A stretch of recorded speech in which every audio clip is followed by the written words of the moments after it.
Now, stocks are up today, but year to date, the S&P 500 has gained just 1.5% after falling for much of the last 2 months. That hasn't stopped our next guest from not only outperforming the broader stock market, but most of his peers as well. Michael Cuggino is the president of the Permanent Portfolio family of funds. Its $13.5 billion benchmark fund has beaten its peers year to date and for the past 1 and past 5 years. He's a great performer. That's why we like to have him on the program. Michael, thanks for joining us.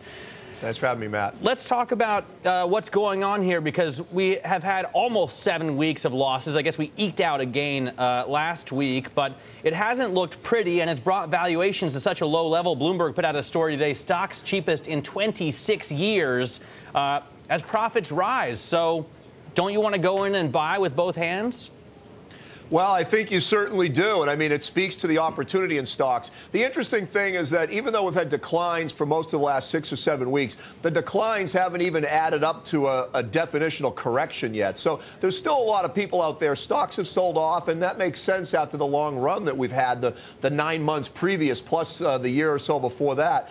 But there's still an underlying belief that as long as corporate profits are strong, there is global growth going on, albeit maybe slower than what it was. And as long as U.S. companies are participating in that. So as long as those factors occur, dividend yields still remain solid versus bonds. So investors can be, pay to wait out the dividend yield while the growth story improves in some companies. So net, I think it is still attractive to be in stocks. And as long as corporate profits hold up, it will continue to be so going forward. Why is everybody, Michael, so optimistic about corporate profits when we're looking at a possible surge in inflation here, or at least that's what people on Main Street are feeling?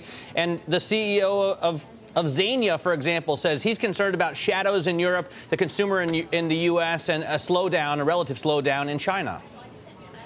Well, it's a great question, and it's part of a broader question. I think no question in the second quarter we've started to see activity levels in the economy decline, productivity levels, GDP numbers, et cetera. We're entering a soft patch, and I think the question is how deep, how shallow, how long it's going to be. Is it a recession, a double dip, just a slowdown in an overwhelmingly growth phase? I think those questions need to be answered. And one of the key points coming up is going to be Q2 profits, which we'll start to learn about in early July. As long as profits hold up, then the stock market should hold up as well. But if we start to see slowdowns in profits, if we start to see second half outlooks that are more muddied than maybe we had previously, then all bets are off for the stock market, and it could fall further from here. So I think we are going to see a very interesting second quarter report here coming up in the next few weeks. Hey, Matt, it's Adam. You talk about being a little concerned, maybe all bets being off. 20% of your money is in gold. That's been doing well. But if you look at gold versus the gold miners, very different story. Gold miners are now down 15, 16% on the year. Why is the equity market not giving them the benefit of the doubt? Why are they being punished so much? Tough to say specifically. I mean, gold itself never really tracks with the mining stocks per se. In some cases, the mining stocks outperform. In other cases, the metal itself outperforms. In our case, we run a diversified portfolio, and we use gold as sort of an anchor against dollar assets and paper assets and a hedge against inflation and uncertainty. So from our standpoint, there is a lot of that out there. The devaluation of currencies, not only the dollar, but other major currencies as well, give gold a very special place in terms of anchoring wealth for most of the world's population. And so from our belief, this is a long-term, macro secular trend. So it's not going away anytime soon. And as a result, we still think a heavy weighting towards gold is appropriate. Let me ask you about 30% of holdings in U.S. Treasuries. I mean, do you hit that target? You don't listen to Bill Gross and everyone else who says the run is over? Well, Bill Gross is certainly a smart guy, and reasonable people can disagree.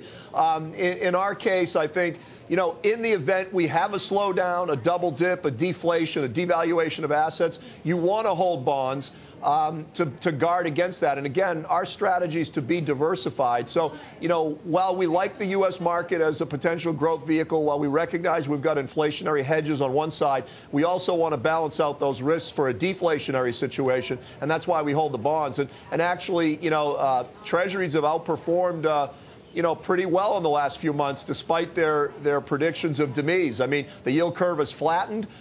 There's been uncertainty. Inflation risks are subdued because of the slowing potential phase of the economy that we're in now. And so bonds have been very attractive in that situation.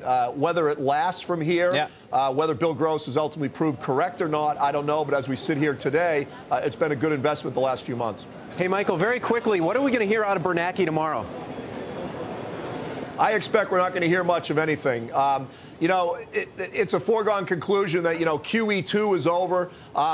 We can speculate all day about what QE3 is. And, from my standpoint, I don't see Fed policy changing anytime soon. The Fed funds rate's going to continue to remain low. They still have an ability to buy assets when they want to, including Treasuries, if they deem that to be the case. They still can play with a discount rate for bank balances, et cetera. So, if it quacks like a duck and walks like a duck, whether you call it QE2 or 3 or 2.5 or whatever, really doesn't make much sense. In this environment, especially in a slowing economy, I would expect Fed policy to stay roughly where it is on a watchful waiting type process. And you can bet there's going to be a lot of pressure put on them the closer we get to the elections in 2012 next year.